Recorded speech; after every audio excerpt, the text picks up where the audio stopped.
Hi, Tyrone. How you doing, brother? How you doing, brother? How you doing? Good. Hopefully it's cool and it's a good opportunity to get a few minutes of your time. Sure, you surely can. I think we should start from your amateur career. Amateur.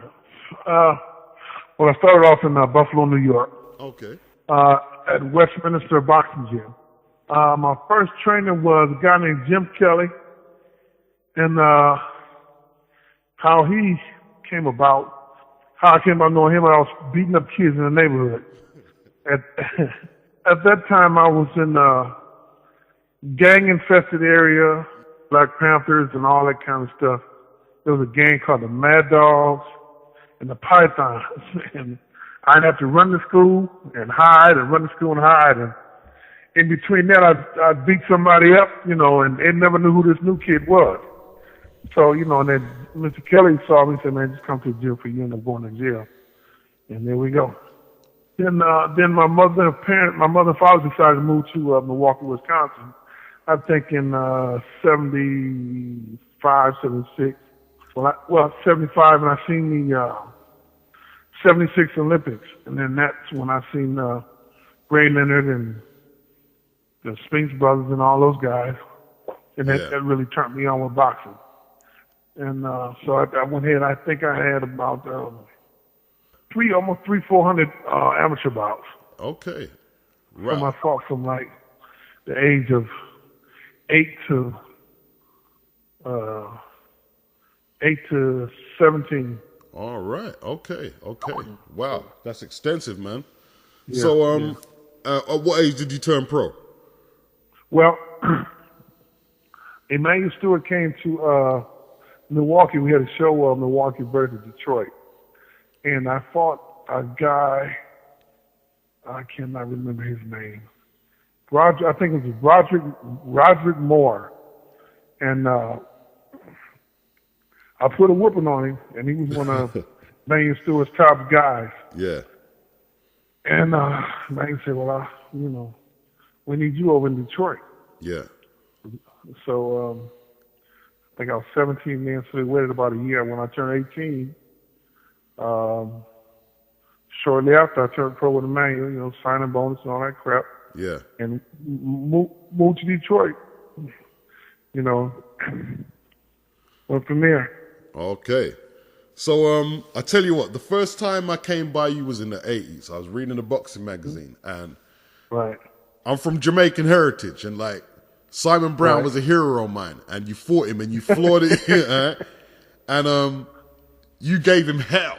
You gave him hell, basically. Like you floored him about twice, was it? Right. And it's an all-time classic. I can't actually find a fight on YouTube, I don't think. I tell people about this. It's an all-time classic, and like the magazine described it as a classic. For the people, just tell them why it is an all-time classic. I'll let you take it from there. What's your memories of that epic? Well, I just got in the best shape I could. The guys I had in my corner, they had really they had really minor experience in boxing, on that level, and then boxing these world class. It was, the experience levels weren't there, so I wasn't getting 100%. What I needed in the corner, and I just fought my ass off. And Simon Brown, I became good friends with his trainer, Pepe Carrera. Okay. Jose, I talk to him just about every once a week. Yeah, that's Sugar Ray Leonard's trainer. And And Simon Brown had quit a couple of times in that fight. Okay. And Pepe said, "Look, man, if you had stayed in your corner, Simon Brown would have sat down. He wouldn't have got up. But I ran over there, like a pit bull, ready to fight, and he had to get up and fight. Wow. But it was a good fight. I did the best I could. Okay. And they were telling me in my corner, like the 13th round of the first fight, the promoters were like, just run. Yeah. You beat him on points, even though you knocked him down. He knocked you down, just run. But my corner kept telling me to fight. Right. My corner's like, man, fight. Just keep fighting good, son. I'm like, fight, shit. Yeah. That's what I'm doing. I'm fighting for my life. This guy ain't joking. Yeah. It was a battle, man. But you know, it is what it is. It is what it is, man. It saying? is what it is. It is what it is. Yeah. Sometimes it's not always the victory that immortalizes the fighter. Like that fight there is an all-time classic. And I tell you what, here's your highlight reel. What I'll never forget, man, is when you fought Ron Collins, man. And you got that guy on a rope. I thought you was gonna decapitate that guy's neck, man. It was like, wow, man. It was like. Well, I just told somebody. I just talked to somebody a couple of weeks about that. Now the thing with Ron Collins, what made me so mad with Ron Collins is his wife was his manager. Right. And she kept talking to me and pissing me off. And I'm like, look, the more you talk to me, the worse I'm gonna do your husband. And she was like, no, he gonna do this to you. And I'm like, look, and he looking at her like, woman, you better shut the hell up. And she just kept haunting me and taunting me. And I'm like, okay. And then also, actually that night I was supposed to fight Gerald McCullum for the WBO title. Oh man, that would have been a war. So they moved, they put this guy in, and then let's see, that night, Jackie Keller had mentioned to me that she wasn't going to be dealing with James Toney too much. Okay. So she wanted me to kind of get him into wanting to fight me for the middleweight title. Yeah. And he wasn't going to, because he was going up in weight. Yeah. She's like, he can't make the weight, Tyrone. I need you to I can't talk him into fighting you. Yeah. So maybe you can do it. So they kind of urged it, but it went way out of hand. We can do it right now, he said, yeah? Is that what he said? We can do it right now. Tyrone Trice. Tyrone Trice. There was a mixed reaction to his announcement before the fight, and he has certainly swayed the crowd. Middleweight title. Gerald McCullum had a heart problem. He didn't want to fight me, so I fought this young man here.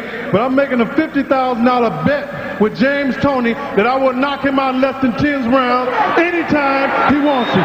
Well, he had the crowd for a matter of minutes.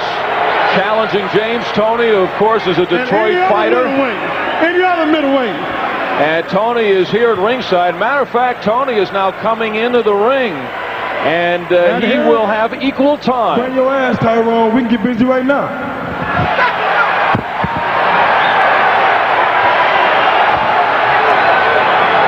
Toney said we can do it right now, right here. Well, we won't have any arguments about that. Toney, who is the IBF champion, he has a date, the rematch with Mike. Yeah, I told him we could do it. But now let me tell you what happened. Okay. A lot of people don't know. And you were the first guy that's got an interview on this. Okay. That night, we got hit with tickets for inciting a riot because I had a lot of guys from Detroit.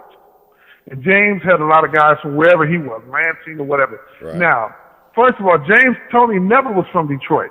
He never came to Detroit and trained with us because we would run his ass away. He was never from Detroit at all. That night, and back in the back of by the dressing room, James Toney pulled a M16 out on me. Wow. An M16 rifle with a rocket launcher. Wow. I'm like, what the hell? So I told him, I said, you can't never come back to Detroit. So I'm going to have my guys get you. I'm going to have my guys take you out. And I just found out from a friend of mine, you ever hear a guy, Cotty King? No. Okay, Cotty King just told me, he said, man, I've been trying to get James Toney to come to Detroit for the past 10 years. What the hell happened? And he's the only other guy that I told this to.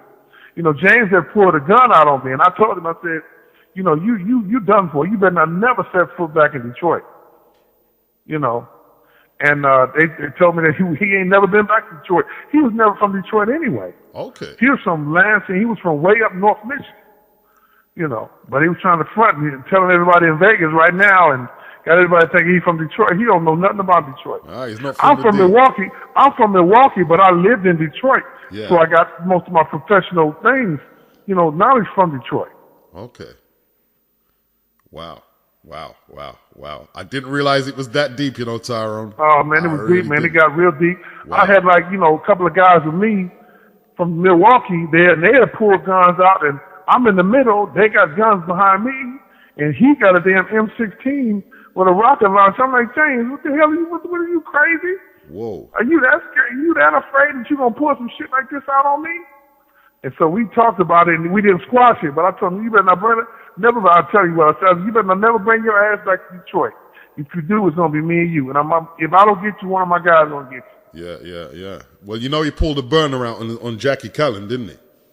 Yeah, well, see, Jackie Callan wanted to get away from him. She came to me 2 times to sign contracts with her. And I made some, like, the night that I fought Brett Lawley. Yeah. Jackie Callan came. I had already signed with Don King to fight Julian Jackson. Okay. For the middleweight title. Jackie Callan came to me that night and said, Tyrone, if you sign with me, I guarantee you a fight with James Toney for the middleweight title. I told my bodyguards to put Jackie Callan's ass out of the dressing room. Wow. I mean, put her ass out of here. And I hate that I did it because Jackie had always, even to this day, she still on my face. She has always been nice as can be to me. But it's just, I was just in the zone, and, you know, things were crazy. Yeah, no doubt. Yeah.